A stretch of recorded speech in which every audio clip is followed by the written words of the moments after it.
भय जब ठीक से समझा जाएगा तो तुम ऐसा ना पाओगे कि लोग मौत से ही भयभीत हैं।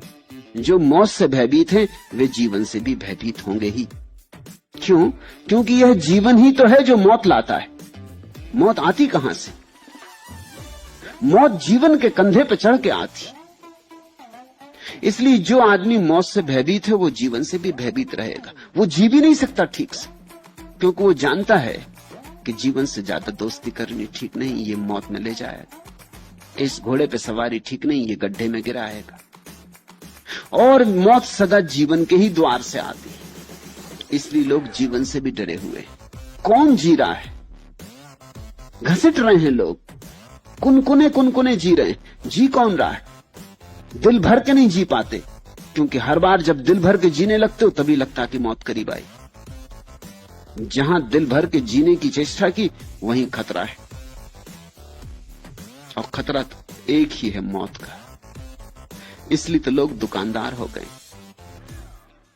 लोग सौदागर हो गए, लोग कौड़ियां इकट्ठी करते रहते, दांव नहीं लगाते कभी।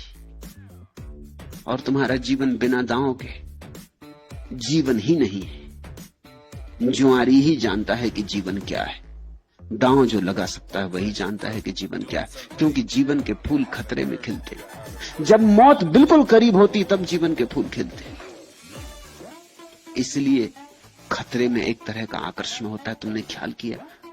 खतरे में एक तरह का आकर्षण तुमने कभी अपने भीतर अनुभव किया? अगर तुम कार चलाते हो तो जब तुम्हारी कार 80 मील प्रति घंटे से ऊपर जाने लगती तब एक तरह की पुलक आती, छाती फूलती, अच्छा लगता।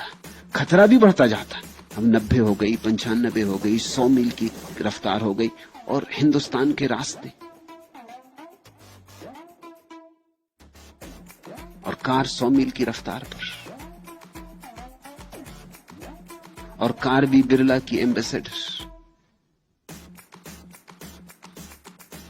जिसमें सब चीजें बचती हैं, सिर्फ हार नहीं बचता। खतरा, प्राण कपने लगेंगे, लेकिन एक पुलक भी होगी, रोमांच भी होगा, संवेग भी होगा। तुम जीवंत मालूम पड़ोगे, जैसे धूल झड़ गई। लोग पहाड़ पर चढ़ने जाते, खतरा मोल लेते, कोई कारण नहीं था, अपने घर मजे से रहते, लेकिन पहाड़ चढ़ने चले। पहाड़ से गिरेंगे तो मरेंगे।